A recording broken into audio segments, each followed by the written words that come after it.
एक बेहद ही खूबसूरत जवान लड़की एक फौजी को कॉल करती है। कॉल करके जैसे ही पूछती है कि क्या मेरी बात संदीप कुमार जी से हो रही है, तो उधर से फौजी जवाब देता है, जी नहीं, ये संदीप कुमार जी का नंबर नहीं बल्कि ये प्रदीप कुमार का नंबर है। मैं जोधपुर में तैनात हूँ, राजस्थान राज्य के। अब जैसे-जैसे धीरे-धीरे बातचीत आगे बढ़ती है, लड़की कहती है, नहीं-नहीं, मेरे फ़ोन में जो नंबर सेव है वो संदीप कुमार के नाम से सेव है और ये नंबर मुझे एक मेरी दोस्त ने दिया है। इस तरह की बातें होती है। लड़का बार-बार लड़की को मना करता है। लड़की कहती है कि शायद कोई गलतफ़हमी आपको हुई है। इस तरह से थोड़ी देर बात होती है। बात होने के बाद फ़ोन कट हो जाता है। कटने के बाद फिर से 2-3 दिन बाद लड़की फ़ोन करती है। फ़ोन करने के बाद फिर लड़का कहता है कि तुम्हें दोबारा फ़ोन करने की ज़रूरत क्यों हुआ? तभी लड़की कहती है कि लड़की की आवाज़ सुनने के बाद न जाने कितने लड़के वापस कॉल करते हैं, परेशान करते हैं, तुम हो कि बिल्कुल कुछ हमें कहा ही नहीं, सच में ये बात तुम्हारी मुझे बहुत अच्छी मुझे लगी। जैसे ही फौजी को उसकी तारीफ़ की गई, लड़की तारीफ़ करती है, फौजी एकदम फुल्ले नहीं समाता है और फौजी जो है लड़की से बातचीत करना शुरू करता है। पहले व्हाट्सएप पे मैसेज करता है, फिर वीडियो कॉल होता है, फिर दोनों की बहुत अच्छी दोस्ती हो जाती है। दोस्ती कुछ इस कदर आगे बढ़ती है, इस फौजी ने लड़की को लेकर के काफ़ी सारे सपने बुनने लगता है। लड़की ने पूछा कि तुम करते क्या हो? तो कहा मैंने फौजी हूँ, फौज में काम करता हूँ, जॉब करता हूँ, नौकरी करता हूँ। लड़की से पूछा जाता है कि तुम क्या करते हो? तो कहता है इत्तेफाक से मैं भी फौजी हूँ, लेकिन ऑफिसर हूँ और पोस्टिंग बैंगलोर के भीतर। दोनों की दोस्ती काफ़ी गहरी हो जाती है, बातचीत करने लगते हैं दोनों एक-दूसरे से जो बातचीत वो लोग करते थे, अपने-अपने यहाँ की जानकारियाँ वो साझा करना शुरू करते हैं। काफ़ी समय बीत जाता है, उसके बाद वो इस बात को तय करते हैं कि मुलाकात आपस में की जाए। उस लड़की ने मिलने का जो समय दिया था वो दिल्ली के भीतर, लड़की बेंगलुरु से दिल्ली आती है और लड़का जो है जोधपुर राजस्थान से दिल्ली आता है। अब लड़का इंतजार कर रहा था कि आज पहली बार, क्योंकि अब तक तो एक दूसरे से वीडियो कॉल मोबाइल पे ही देखता था, फेस टू फेस कभी देखा नहीं था और इंतजार कर रहा था। काफ़ी देर बीतने के बाद वो लड़की दिखाई नहीं पड़ती है, यानी वहाँ पर वो लड़की पहुँचती ही नहीं। इसी बीच कई सारे ऑफिसर होते हैं जो खुफिया विभाग के होते हैं, उन्होंने उस फौजी को चारों तरफ से घेर रखा था और घेरने के बाद उससे बातचीत किया, क्या तुम्हारा नाम प्रदीप कुमार है? वो कहता है, जी हाँ, मेरा नाम प्रदीप कुमार है। क्या तुम उत्तराखंड के रहने वाले हो? कहता है, जी हाँ, बिल्कुल मैं उत्तराखंड से रहने वाला हूँ। वो पूछते हैं, क्या तुम्हारी पोस्टिंग जोधपुर राजस्थान में? वो कहता है, हाँ, मेरी पोस्टिंग जोधपुर राजस्थान में है। तभी फौजी कहता है, तुम इतने सारे सवाल क्यों पूछ रहे हो? कहते हैं कि दरअसल तुम जिस लड़की से बात कर रहे थे वो पाकिस्तान की आईएसआई के एजेंट है और तुम हमारे देश के साथ गद्दारी कर रहे थे। चलो बेटा, सलाखों के पीछे।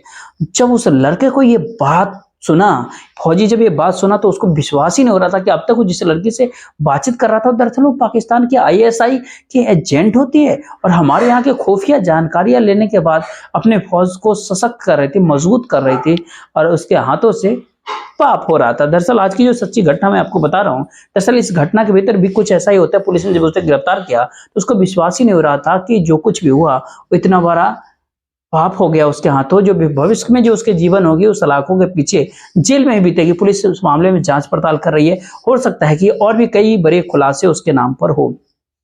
नमस्कार, मेरा नाम जितेंद्र कुमार, आप देख रहे हैं स्टडी से तक। आज की जो सच्ची घटना मैं बता रहा हूँ, दरअसल ये घटना होती है रूस के भीतर एक इलाका होता है मास्को और वो मास्को शहर में एक भारतीय दूतावास होता है।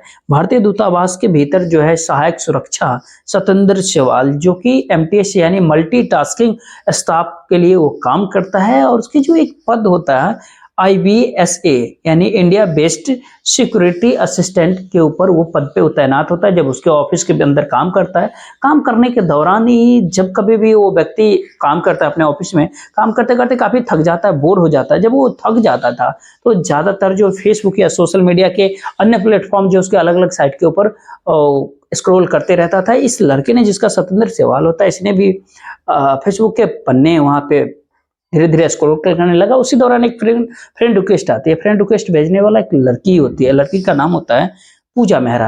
और जैसे पूजा मेहरा की वो फ्रेंड रिक्वेस्ट देखता है, उसके प्रोफाइल चेक करता है, उसके कई फोटोग्राफ्स होते हैं उनको चेक करता है। देखने के बाद लगता है कि बेहद काफी खूबसूरत जवान लड़की होती है। उसकी सुंदरता को देखने के बाद उससे उसे थोड़ी दिलचस्पी हो जाती है। एक दो जो फोटोग्राफ्स होते हैं उसको वो लाइक करता है। जैसे वो फोटोग्राफ्स को लाइक करता है फेसबुक पे, उधर से रिप्लाई आ जाता है और इसने उसकी जो फ्रेंड रिक्वेस्ट होता है उसको एक्सेप्ट कर लेता है, स्वीकारता है।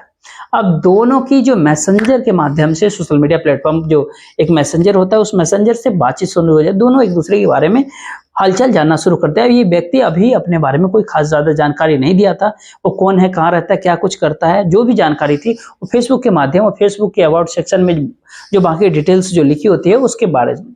अब लड़की से लड़का पूछता है कि तुम क्या करते हो, तुम्हारा नाम क्या? तो कहता है मेरा नाम पूजा मेहरा है, और रिसर्च करती है, अलग-अलग टॉपिक को देखती है और अलग-अलग टॉपिक पे रिसर्च करते हैं। रिसर्च करने के बाद कुछ प्रोफाइल वगैरह रेडी करती है, आगे भविष्य में नौकरी करने को उस लड़की से आगे बातचीत होती है। तो लड़का पूछता है तुम कहाँ रहती हो? उसने कहा मैं इंडिया में रहती हूँ। यानी जो लड़का होता है वो रूस के मॉस्को शहर के भीतर रह रहा है, भारतीय दूतावास के भीतर काम कर रहा है, और लड़की से पूछा जाता है तुम कहाँ रहती हो? तो लड़की कहती है कि मैं इंडिया के रहने वाली हूँ।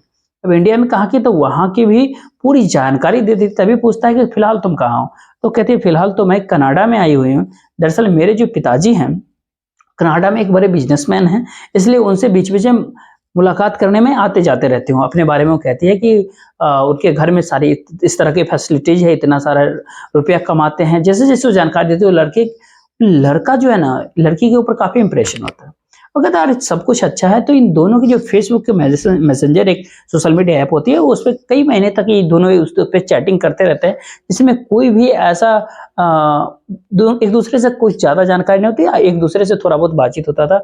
जैसे-जैसे समय बीतना शुरू हुआ तो एक दूसरे का नंबर शेयर कर लिया। नंबर शेयर होने के बाद व्हाट्सएप पे कॉल शुरू होती है, व्हाट्सएप कॉल होने के बाद पहले कॉल होती है, फिर वीडियो कॉल पे दोनों बातचीत करने लगते हैं। जिस लड़की का फोटोग्राफ्स अभी फेसबुक के प्रोफाइल पे देखा था, जिस लड़की के टाइमलाइन पे फोटो देखा था, उस लड़की को वो सचमुच अपने आंखों के सामने वीडियो कॉल के माध्यम से देख रहा था। तो उसको विश्वास ही नहीं हो रहा था कि इतनी सुंदर लड़की से वो कैसे बात कर रहा है। ऐसी बातचीत करते करते दोनों की दोस्ती और ज्यादा मजबूत हो जाती है। लड़का अपने बारे में कुछ बताता है कि वो उत्तर प्रदेश का एक जिला पड़ता है हापुड़, और हापुड़ से करीब 7 किलोमीटर दूर एक गांव पड़ता है शाहमईदुमपुर उर्फ श्यामपुर। उस गांव का वो रहने वाला होता है। साल 2021 के भीतर उसकी पोस्टिंग होती है और ये विदेश में चला जाता है। विदेश दूतावास के भीतर वो काम करता है। जैसे अपने बारे में बताता है तो लड़की कहती है तुम्हारे तो काफी सारे मौज मस्ती है, तुम तो इस तरह के जीवन ऐसे जीते होगे, विदेश में रहते हो। जब लड़की ने उसके बारे में पूछना शुरू किया कि तुम्हारे किस तरह का काम होता है, तुम किस तरह के काम करते हो, तो लड़के ने अपने बारे में कुछ थोड़ा डिटेल्स में बताना शुरू कर दिया उस लड़की से। लड़की से जब बताना शुरू किया, जब तुम दूतावास के भीतर रहते हो तो दूतावास में किस तरह का काम होता है, क्या कुछ होता है, तो बताया धीरे-धीरे जो क्या कुछ होता है। जो विदेश में हमारे ऑफिसर होते हैं, वो ट्रेनिंग दी जाती है, किस तरह की ट्रेनिंग होती है, किस तरह के ऑफिसर का चयन किया जाता है। इस तरह की बातें जो वो करना लड़का शुरू किया लड़की से, तो उसने पूछा कितने ऑफिसर आते हैं इंडिया से यहाँ ट्रेनिंग लेने के लिए, क्योंकि उस लड़की की इच्छा इसलिए भी धीरे-धीरे जग रही थी कि वो कहते हैं कि वो रिसर्च करती है।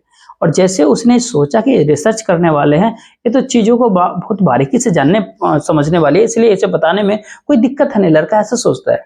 अब निजी जो जानकारी होती है, ऐसी निजी जानकारियाँ जो किसी से शेयर नहीं करना चाहिए था, जो विदेश के भीतर जो ट्रेनिंग लेने वाले ऑफिसरों के नाम, पते, कितने लोग हैं, कहाँ से आए, कहाँ रहते हैं, कहाँ क्या करते हैं, छोटी से छोटी जानकारियाँ इस ऑफिसर ने देना शुरू कर दिया लड़की को। कुछ और लड़की पूछती है कि तुम रूस में रहते हो, रूस और इंडिया की जो आपस के रिश्ते हैं वो किस प्रकार के हैं? इस तरह की कुछ बातें होने लगती है। रूस भारत कई बार हथियार खरीदता है रूस से, तो उसी बारे में बातचीत करना शुरू कर देता है कि रूस इस तरह के हथियार जो भारत को प्रोवाइड कर रहा है। यानी छोटी से छोटी एक-एक जानकारी लड़की ने लेना इस लड़के से शुरू कर दिया। ये लड़का को पता ही नहीं था जिससे वो बात कर रहा है, जो काफ़ी खूबसूरत, बेहद हसीन जमीन लड़की है, वो कहीं और की नहीं बल्कि पाकिस्तान की एक लड़की होती है। उसके जाल में धीरे-धीरे फंसता शुरू कर, वो उसने अपना नाम फर्जी रखा था पूजा मेहरा के नाम से। उस नाम रखने के बाद उस लड़की से बातचीत करती थी और लड़का एक के बाद एक-एक खबर देता चला जाता उस पूजा मेहरा को। उसे ये पता ही नहीं था खूबसूरती के जाल में वो फंस करके उसने न केवल अपने जॉब से गद्दारी की बल्कि देश के साथ भी उसने गद्दारी किया है। जब लगातार वो किसी व्हाट्सएप या फेसबुक या सोशल मीडिया के अलग-अलग साइट्स पे जब लोग कोई बातचीत करते हैं तो भारतीय खुफिया एजेंसी जो है ऐसे लोगों के ऊपर नज़र रखना शुरू करते हैं। कौन लोग हैं जो कुछ ज़्यादा लंबी-लंबी बातचीत करते हैं, इस तरह की बातें करते हैं। कई बार ऐसा भी होता है कि जब 2 लोग आपस में बात करते हैं तो इसको खुफिया एजेंसी इसको सुन भी लेती है कि किस तरह की बातें हो रही, क्या कुछ हो रहा है। यदि वो नॉर्मल बातें होती है, घर परिवार इधर-उधर की बातें होती है, तो खुफिया एजेंसी या देश की जो अन्य संस्थाएँ होती है उसमें कोई हस्तक्षेप नहीं करती। बल्कि जो देश के साथ जब छल करने, गद्दारी करने वाली कोई भी ऐसी बात होती है, उन बातों को काफ़ी गंभीरता से देखते हैं और देखने के बाद ऐसे लोगों के ऊपर नज़र रखी जाती है और उसके बाद जाकर के खुफिया एजेंसी यहाँ पर इंडिया के भीतर अलर्ट हो जाती है और अलर्ट होने के बाद अब इस व्यक्ति के बारे में पता करना, जानकारियाँ जुटाना शुरू करती है। दरअसल ये पूरा छुट्टी पे आता है लड़का और 28 जनवरी 2024 को वो अपने गाँव आया था, घूमने के लिए छुट्टी में आया हुआ था। इसी दौरान अपने मौसी के यहाँ चला जाता है। एटीएस जो यूनिट होती है मेरठ की, वो भी काफी सक्रिय हो जाती है, क्योंकि उसको उच्च अधिकारी के आदेश उस एटीएस को मिली थी कि एक सत्येंद्र सेवाल नाम का लड़का है जो शाहमईदुद्दीनपुर उर्फ शामपुर, जो कि हापुड़ जिले के मुख्यालय से करीब 7 किलोमीटर दूर है, उस पर नजर रखी जाए, उसको पकड़ा जाए, उससे पूछताछ की जाए कि क्या ये बातें कर रहा है, कितनी बातें इसने करनी है, कितनी नहीं, क्या कुछ है। जैसे इसके बारे में पता किया जाता है, टीम गाँव पहुंचती है, गाँव में तो वो मिलता है, बताया जाता है कि अपनी वो मौसी के यहाँ किसी की शादी होती है, उस शादी समारोह में वो शामिल होने के लिए गया था। 4 फरवरी 2024 को इसको एटीएस जो है मेरठ की जो एक पुलिस यूनिट होती है वो गिरफ्तार कर लेती है। गिरफ्तार करने के बाद इस लड़के से कुछ सवाल पूछते हैं कि इस लड़के से सवाल पूछा जाता है कि आपकी जीवन कैसे चल रही है, आप कैसे हैं, आप किस किस से आपकी दोस्ती है, ये कौन है, वो कौन है। जब उसके मोबाइल निकाला जाता है, उस मोबाइल से पता चलता है कि पाकिस्तान की एक आईएसआई एजेंट लड़की होती है, उससे लंबे समय से बातचीत करता है। जब उससे सवाल पूछे जाते हैं, सवालों के जवाब वो ठीक से नहीं दे पाता है, इसीलिए एटीएस टीम को लगता है इसकी गिरफ्तारी करना बेहद जरूरी है। कोर्ट के माध्यम से उसका फिर रिमांड लिया जाता है। रिमांड लेकर के उसकी पूछताछ जब जारी है, इसने कितनी इन्फॉर्मेशन उस लड़की से शेयर किया, ज्यादा इन्फॉर्मेशन अगर शेयर किया होगा तो जाहिर सी बात है उसके खिलाफ कड़ी से कड़ी कार्रवाई हो सकती है। जब पेपर में इलेक्ट्रॉनिक मीडिया, प्रेस मीडिया में जब खबर आती है कि सत्येंद्र सेवाल ने एक पाकिस्तान के जो है खूबसूरत महिला के चक्कर में आकर अपने देश की खुफिया जानकारी दे देते हैं, गाँव के लोगों को विश्वास ही नहीं होता। गाँव के लोगों के पास जब मीडिया वाले जाते हैं, गाँव के लोगों से पूछताछ करते हैं, तो गाँव के लोग कहते हैं कि ये सत्येंद्र तो काफी अच्छे स्वभाव का लड़का होता है, और जब कभी गाँव आता था छुट्टी में तभी लोगों से काफी प्यार से, काफी इज्जत से बात करता था, देशभक्ति की बातें किया करता था। लेकिन इसके साथ आखिरकार ऐसा क्यों हुआ, कैसे हुआ? लेकिन सत्येंद्र को भी ये बात नहीं पता होता, गांव के लोग को भी ये बात नहीं मालूम होता कि पाकिस्तान ने करीब करीब 14-15 लड़कियों की एक लिस्ट भी जारी की गई थी इंडिया के भीतर। इस तरह के काफी खूबसूरत लड़कियां आपको किसी न किसी रूप में फंसाने की प्रयास करेगी, उलझाने की प्रयास करेगी। ऐसी खूबसूरत लड़कियों से दूर रहें, अगर दूर न रहेंगे तो आप भी फंस सकते हैं। पूरी घटनाक्रम सुनाने का उद्देश्य आपको परेशान करना नहीं, बल्कि आपको जागरूक करना, आपको सचेत करना। आप जहां भी रहे सुरक्षित रहे और अपनों का ख्याल रखें। बाकी आप क्या सोचते हैं अपनी राय जरूर दें। जय हिंद, जय भारत।